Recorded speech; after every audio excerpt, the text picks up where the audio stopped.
You've watched dozens of art advice videos, and you could watch dozens more, but none of them apply to you and none of them are working.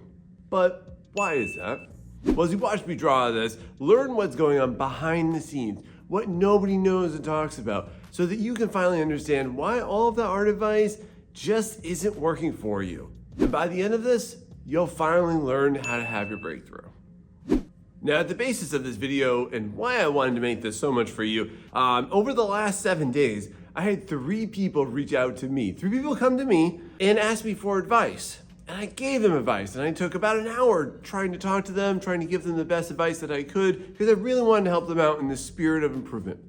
And every single one of them fought me on it. Every single one of them just did not want to listen. And then also, I started to get some comments as well on my channel here, where people started to say just really hurtful and sometimes ignorant things. And I was just like, why is this happening? What prompts somebody to just want to go ahead and reject any advice, even some advice that could potentially be life-changing for you or for somebody else? And that's what got me started on this video today. And look, if you're new here, by the way, my name is Sean. Welcome to the Art Mentor. And today I want to give you this framework, which I call the barriers to you applying art advice. And through this, you'll know and understand exactly what your roadblocks are, what's going on behind the scenes that you're probably not aware of and most people aren't, and just why all the art advice just isn't helping you. So let's rock and roll into this first one.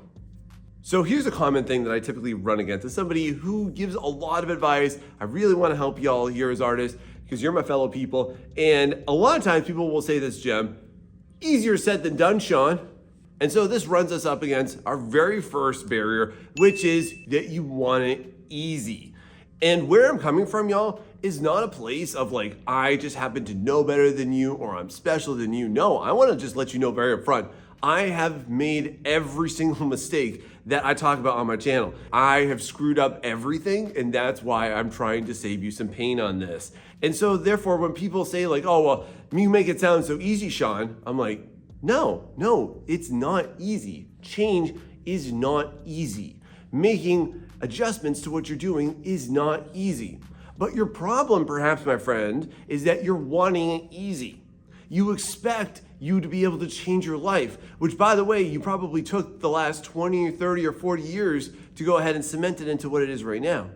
And you're expecting there to just be an easy tweak, an easy fix, an easy hack, an easy habit. And it's not easy. What person or what artist do you know of that just had everything laid out for them in a yellow brick road from start to finish? Because it won't be you, it hasn't been me, and it won't be anybody either, friend. And if you're looking for this comfy, cozy version like everybody that wants to change usually is, it just does not exist. But then I also want to reframe this for you just like this, y'all. You're currently living the easiest version of your life right now. Because everything that you know how to do and everything that you currently operate on is the easiest solution and it is the easiest path for you to currently follow. And just to go ahead and prove this to you, follow me here. It's easier for you to go ahead and put on weight than it is for you to lose it. It's easier to spend money than it is to save money. Is it easier for you to live the life that you're living right now in 20 more years when you have 20 less years of energy and 20 less years of youth? But for you to actually move mountains and change your life, and for you to actually apply good art advice, it's going to take effort. And throughout this video, I'm going to give you some hard-hitting advice to really help level you up and help you figure out exactly what do you need to do to make the biggest difference. Moving on, we usually talk a lot nowadays about efficiency, and we talk about how to build the best habits. But at the same time, y'all, here's one thing that you're not considering enough, which is the second barrier, and that is you are not adjusting for your bad habits. And the most important thing to realize at this point is that yes, you do want to build good habits. Yes, you do need to build more efficient routines. Yes, you do need to optimize how you're using your time. Caveat, none of that will matter if you're also not addressing your bad habits. Let's just say, for example, that you want to earn more money this year. So you go ahead and get a part-time job. Well, then you get a part-time job, but you also have a nasty credit card problem. And you keep spending more money than you're making at your part-time job. What is the point of getting the part-time job? What is the point of having an additional income if you are a spendaholic? And in the same sense as an artist, okay? What are your bad habits that you're not adjusting for? It's kind of like asking somebody to take your boat and make it a much bigger boat when it has freaking leaks in it. It doesn't matter, it's just gonna sink faster and heavier. You see what I mean? And what nobody ever talks about enough is that you have to take those bad habits and you have to shift them. And so the easiest way, my friend, I want to advise you on this, if you are acknowledging that you have too many bad habits right now, start to work on them one thing, 1 week at a time. You can't just go ahead and change your life all at once. That's just too much cognitive overload is what that's called. It's overwhelming to your brain. So just as an example here, I really like to watch anime. But I also recognize that if I sit down to watch it, I'm going to just completely binge it. So one of the things that I started to do myself is I started to force myself to exercise when I watch it. So I'll get on my exercise bike and I'll watch some. Or I'll go ahead and lift weights while I watch them. And guess what? When I'm done with my routine, I'm done watching. See what I mean? Here's another thing too. I have to read a ton for my dissertation. Like I'm reading like hundreds of sources all the time. And one of the things I realized is that every single time that I do that, I start to fall asleep. So I started to hop on my exercise bike again, just so that I can stay awake. Because you can't fall asleep while you're exercising, you know? And so that's a really big thing. Here's another thing that I do too. If I just come up against this heavy resistance of like, oh, I'm so tired from work, I don't want to draw today, and this happens all the time. I'm not special, all right? I feel the same things y'all do. I would literally tell myself, okay, let me just give this 20, 30 minutes and let's see what happens. And then you know what? Any person that I've ever given this advice to and they actually implemented it, you know what happens? They are still drawing an hour, 2 hours, 3 hours later.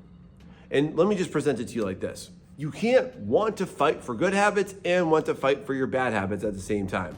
You have to pick which one you're going to address first. Because once you have a good foundation, you can build the new you. How about that? This next one I'm going to address from a personal level here. And I've had some very weird comments come up on my channel, on my art advice videos. And just to go ahead and put this out there so I can give you some context, the next barrier that you're gonna run into are your personal biases, all right? So just to be perfectly honest with you, there's no such thing as like an unbiased person or an unbiased perspective. You're always filtering everything that you hear through your personal life lens and what you have and you have not gone through. That being said here, what I tend to find a lot of people do is that they will oppose art advice, even great art advice, even advice that people have come to me specifically and asked me privately, hey, what should I do about this? And they still won't do it. And I'm gonna put this into a few contexts for you. So for example, I had one person come to me and say, Sean, I've tried what you're saying here and it's just not working. And then you know what I did? I actually went through what are their offerings, and wouldn't you know it, they have a commission sheet. And wouldn't you know it, that they have 4 different types of artwork on that commission sheet. And wouldn't you know it, that every single one of them is unfinished. And then they're confused as to why they're not getting any clients. I told them exactly what to do. And do you know what they said to me? Well, I figured you would say that, but that's just not gonna work for me. Really? Why? What's your foundation for saying that? Here's another example too. I recently made a video about economics and artists, and specifically how artists can escape poverty. I had one person in my comments drop this gem, and basically they went on a sexist rant against me and said that it was inapplicable, all my advice, because, wait for it, it was only achievable by men. Wow, really? Can you tell that to my entire mentorship? That's 75% women that have also been able to do that?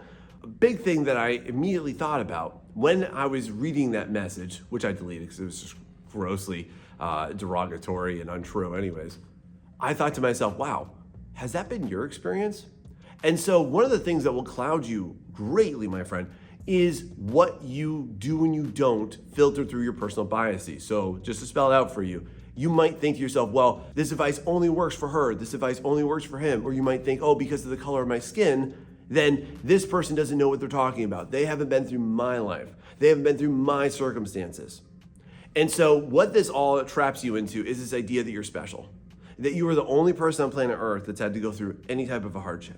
And what this also does is gives a really nasty, reductive view of us being less than human. We all share a lot of hardships, some people more than others, admittedly. But If you're only going to listen to advice from people that are just like you and people only in your circumstance, you're ignoring the type of people that you should listen to that could be in a more elevated circumstance that could help bring you there as well. And look, just to be honest with you here, from my personal example here, if I personally believe that, then I would say to myself things like, oh, well, I can't make it on YouTube because I'm not a young, pretty girl. Or, hey, I can't make it here because I don't have cutesy bootsy art. But that's not been the case, and that's not been the circumstance. That's also why, too, I don't listen to people who are in a less favorable circumstance than me when it comes to finances or when it comes to art business advice. I want to listen to the people that are doing better, because you have to understand that most of economics is a mindset shift. And most of the advice that you need to hear involves you not listening to the people just like you who are stuck in the same situations with the same bad habits as you. Y'all see where I'm going with this one? But if you're only going to listen to things through the lens of your personal biases, then you're also ignoring what upward trajectory that you might have. Next, and this one seems like it should be obvious, and oftentimes too, I'm just going to put this through the lens of like, sometimes, y'all, I tell my kids not to do something, and then, of course, because they love me and they respect me, they just go off and do it anyways. And I will sometimes just sit there and be like, well, here we go again. Here we go. And then they'll come crying back, oh, Daddy, I didn't know not to do that. And I'm like, okay, buddy, hey, you ready to listen now? All right, let's go for it. And I find that adults, we're not that much better. And so that's why the next barrier that I want to talk to you all about is that you're just not ready to listen to it yet. And listen, I'm somebody, again, I've screwed up everything that I have ever given you advice about, okay? I am, again, not trying to sit on top of a mountain telling you all how it is, the little people from down below. Like, I'm literally like covered in mud, like, please, love of God, don't go down that path. But what got me there and what got me here was that I had my moment. And when you're not ready to listen to somebody, for any particular reason, for any of the multiple barriers that we're going through today, one of the things that just we had to put at the forefront is that you have no desire to care enough to listen. And that can be for a lot of reasons. Most commonly, it'll be because you're just overwhelmed. All right, so just for an example here, I had somebody in my Discord server who was trying to ask around to see if they should go ahead and do a particular pricing strategy. And just to let you all know what it was, they proposed that they could perhaps, hypothetically, go ahead and half finish an artwork and then pay somebody to go ahead and finish the other half and then collect a royalty from that person when they try and sell it. And I was just straight up like, no, that's a really, really bad idea. Please don't do that. Nobody's going to buy that. Nobody is interested in doing that. And as an artist, I would never want to partner with you for that.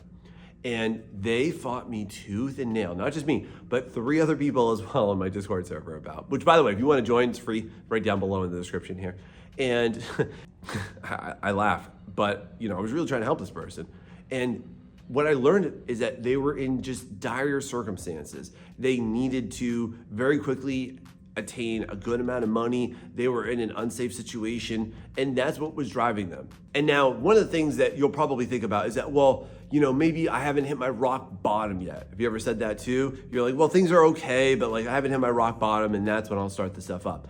And listen, I just want to put this out there for you to just try this one out here. You don't have to wait for rock bottom. One of my favorite quotes is that you are under no obligation to be the person you were 5 minutes ago. You can make a change to yourself now. You can, in an instant, say, nope, not doing that anymore, not thinking like that anymore, not operating like that anymore. You can do that. But again, if you're not ready to receive that, it doesn't matter what you're told because you probably think you're right anyways. So this one's a doozy, and I'm gonna say that most of the time when you're listening to art advice, this is the number one thing that you're going to run up against. And it brings me into this next pillar, which is that you are wanting it to work within your current comfort zone. And listen, I don't blame you, all right? We as humans, we don't like change. Just so you know, your brain is not actually meant nor is it designed to keep you happy. Your brain is designed to keep you alive, and that's it. And so therefore, what it's set to do, and what it's biologically intended to do, is to keep you safe. And safety always involves you staying exactly with what you're doing. And that's also tied up into this concept of what's called your ego, which is your self-identity. It's who you perceive yourself to be, what you perceive are your good or your bad traits and all that, and just everything you are as a person.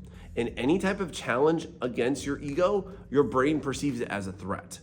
And so that's why a lot of times when you're listening to art advice and somebody suggests something that just seems wildly outside of what you're currently doing, you're like, whoa, no way, full stop, all brakes, not doing it.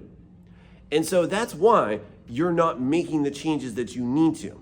And that's also why, by the way, have you ever considered this one? Here's a heavy thing for you to think about. A lot of people will watch art advice in place of making actual change, instead of making actual efforts, instead of actually doing any actions that will move their life forward.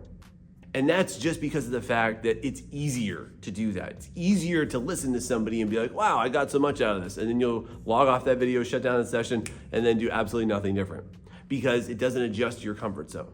And that's why a lot of times when you're listening to art advice, you're not actually wanting art advice. Or you're not wanting to listen to somebody who actually can give you solid advice. What you want is reinforcement and validation for your current habits, for your current lifestyle, and for your current excuses for why you can or you can't have the life that you want. And so again, you can only fight one battle. Do you want to fight the battle for your better self, or do you want to fight the battle for your excuses? Because I'm gonna be honest with you, you will always win the battle of excuses. Next, when we talk about what actually got you to start listening to art advice, to start watching videos or reading posts, what you're most likely going to come up against is that something happened. Some driving force, some stimulus occurred, and you said, I need this to change. But sometimes that's not enough, because our next barrier that we need to talk about is that you have not experienced sufficient enough pain. And so what actually brings forth change is actually pain. And I don't mean physical pain. I'm not saying that you got your arm caught in a machine and now you've got one arm. I mean any level of pain. And that can be emotional, can be physical, and it can also be a lifestyle pain, okay? It could be that you lost your job. It could be that you're not getting clients. It could be that you're not getting the reach that you want. It could be that you're not getting any type of eyes or professional opportunities. It could be any number of things. And so what is always going to be the stimulus for change, in other words, what's actually going to prompt you to want to make changes in your life, is going to be the amount of pain that you've endured. And sometimes, just to be honest, and I've fallen victim to this too, I'm not speaking from a higher place again, you just haven't gone through enough pain, or that pain, here's another version of it, it doesn't mean anything to you, all right? You can, just to be honest, there's plenty of people walking around just electing to suffer. They have just chosen this path of absolute suffering, and they're whining and complaining, and they just can't stop themselves. And they're trapped in this cycle of reinforcing how they currently think and feel because they just can't stop complaining. And I've even had to, it's sad, but I've even had to kick people out of my Discord server for this, because you know these type of people where they just no matter what, they are just the rain on everybody's parade. And it's this is toxic. You can't build a better you when you also haven't admit that every single moment that you've gone through pain is literally your opportunity to change, and literally your opportunity to make some type of an alteration so that you can experience less pain. Here's another thing too. You might be afraid of the pain of putting upfront work, but that is literally the barrier to entry. And sometimes people will be like, well, Sean, it's going to take 3 to 5 years for me to build an art business. That's too long for me. And I'm like, okay, cool. Is it better for you to just work 40 years in a job that you hate, feeling unfulfilled and not being creative whatsoever? That's not going to be painful for you when everybody that you live with and your kids and your wife are getting the most miserable version of you. That's not going to be painful. When you're just a lifeless husk of what you could be because you chose to just stay in your comfort zone? I don't know. But for me personally, I experienced a lot of moments of pain where I was I'm not getting clients, I'm not getting the business that I want, I'm not getting any opportunities. And that's what's pushed me to make the changes that have brought us here together, friend. And if you want to make those changes too, please go ahead and hit that like and subscribe. And hey, look, if this is helping you, please share it with a number of artists that you know so that we can spread this good word to us all. But just consider here, y'all, what is the meaning of your pain? Is it something that you're wrapping yourself in because it keeps you comfortable and safe and you can trauma dump on everybody? Or is it going to be your reason to go ahead and supersede everything that you're doing and make the changes that you want? Because it can't be both. Now this one's really common, and I see this one all the time, especially when people come to me and they'll be like, Sean, tried your advice, didn't work for me. And this comes up against the next barrier, which is that you have too short of a trial period for anything. And this can be any number of things, y'all. It can be your diet, it can be your exercise, it can be you trying to date, but most commonly, it's gonna be in just your practices. And what I tend to see a lot of people do is that they will just overestimate how much they can do in a short period of time and expect that to grow into something that they actually want.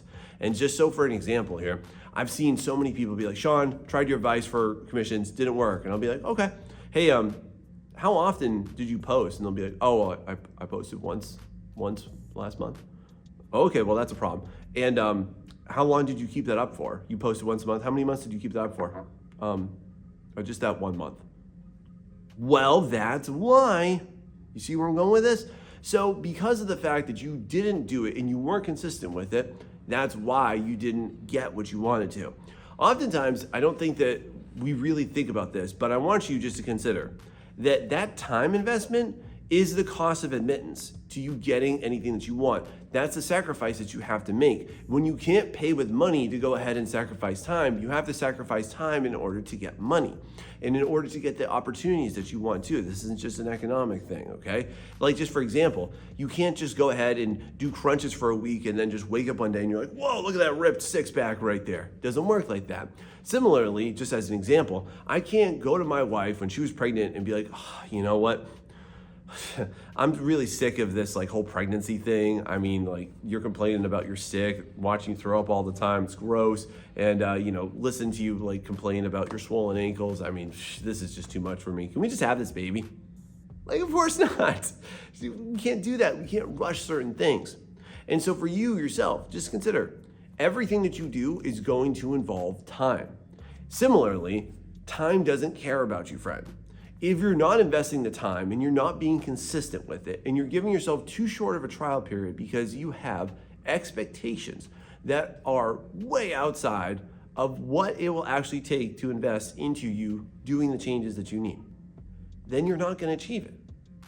This is also why, by the way, I see so many people that do these posts in like Discord servers and online, and they'll put up their picture that's like very clearly, very novice level work, it's unfinished, and they'll be like, how much should I price this at? Can I get commissions with this? And it's like, no, just don't do that, man. You're trying to rush it. I understand what you want. I understand what you need. But this is not a wise, advisable solution for you, friend, because you're not investing enough time to grow yourself into the version that you need to be for that. But again, time's gonna go by. It doesn't care about you. And your time will either be an investment for you or it's gonna be a regret for you. What do you want?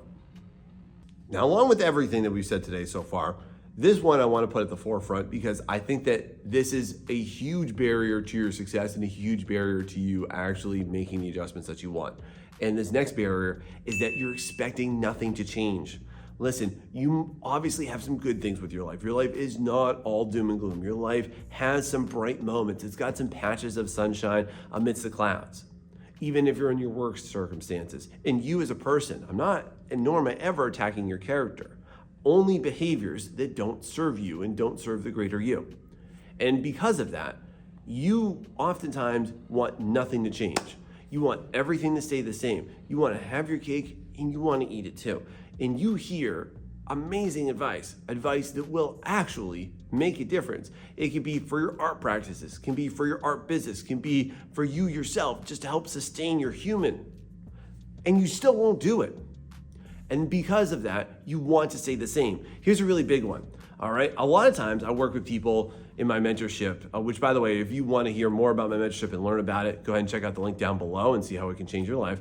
And a lot of times when I work with people in there, They want to be able to sustain like their media habits. In other words, like they want to be able to like play extreme amounts of games, or they want to go ahead and be able to just like have their moments where they are just like always going out with their friends every single day. And I'm like, this is the problem. You can't expect change and expect you to not change anything. And so it's even come to the point where like sometimes I've even asked people like, hey, why don't you go ahead and track how much time, just to try and jar them. I'll be like, hey, why don't you track your time and see how many hours this week you're making art? And I've done this with people that are unemployed, by the way, too. And then they'll come back and be like, okay, I did it for 15 hours. And I'm like, you did over the course of 7 days, you did it for 15 hours? And they're like, yeah. And I was like, we got a big problem here. And they're like, what? And I'll always say like, you can never expect art to be any type of an income nor full-time job if you're not treating it like it will be right now. And so even with me, y'all, I had to make really big changes in my life in order to grow my business. Like just for example, I don't play video games very much at all anymore. They like stare at me in my office all the time. And in that same vein of thought, I typically put like 10 to 20 hours a week into my art business, all right? And that's between like actually doing mentorship calls, through me working on my projects for my clients and stuff. And all of that comes with a sacrifice. And it's not the sacrifice of my kids and family. It's at the sacrifice of what some of the things that I used to value and what I used to see as important for what I now see as valuable. And over the course of you evolving and you maturing as a human, because it's really got to be about maturity here, just speak on that level. You have to mature out of like wanting these really lame and really vain desires. You wanting to sit down for excessive amounts of time because it doesn't do anything for you, it just helps make you lazier. You wanting to actually put effort into what you want because you have to realize that the amount of trophies that you have on your PlayStation is never going to come with you when you die. For you to realize that your character that you're building right now is more important than the character that you're building in your online game. Because sometime that will shut down and nobody will ever know or care about it again. But think about it like this. What are people going to say about you when you die? What are people going to write in your obituary? Because for me personally, here's what I always notice. Obituaries tell the story of somebody who lived a really fantastic life and somebody who lived a really lame life where they didn't chase their dreams. And you'll see these people all the time. They'll be like, Gary, married to so-and-so, survived by their 2 kids, worked a job and did this and was a great human being. It's like, that's it? That's all? Like, you were born and you were put on this earth, friend, to do way more than just to live, procreate, and die someday. What is it that you want? Because if you're not willing to make those changes, that is the end that awaits you. Have you ever considered that? The next barrier that I want to talk to you about seems like it should be very obvious, and I'm going to guarantee you by the end of this clip, you are going to understand how obvious this is. But your next barrier is that you already know what to do. Literally, 9 times out of 10, if you're like, Sean, I need to go ahead and make this change. I want to go ahead and do this. I want to go ahead and do that. You already know exactly what to do. And really, like, there's such an abundance of advice. You start to notice a lot of people have similar advice. You start to notice that there's a lot of themes that you can connect threads through and say, this is basically what I have to do. And therefore, though, of course, logically, you are going to say, nope, not me. Doesn't apply to me. I'm special, not my circumstance, not my type of person, not my type of a background here. Again, you're threading your personal biases through all these and kind of covering it up. And because of that, you won't do what you already know what to do. Just here's an example. If you want to lose weight, you know what you have to do. You have to eat less and move a little bit more. That's it. It's really just that simple. If you want to go ahead and become less socially awkward, you have to talk to people. You have to put yourself out there. I'm talking to you as somebody who used to be horribly socially awkward. And so what I forced myself to do, and this is, thank God, when I was a teenager, I figured this out about myself, is I worked at a grocery store. And I forced myself to talk to every single customer that came through and every single cashier that I used to bag for. I used to force myself to talk to them and hold conversations with them. If you're somebody who's a shut-in and a recluse online, and you're like, I'm so socially awkward, there's the problem. You're not talking to anybody. That's why, again, you feel awkward talking to clients, or for you feeling awkward about doing outreach for your art business. You have to make that change. You know what to do, friend. You know it. but you're opposing it, trying to look for, again, what's the easiest version? And you're like, where's my special little tidbit that I could kind of do here that didn't work for them, but I magically think it'll work for me?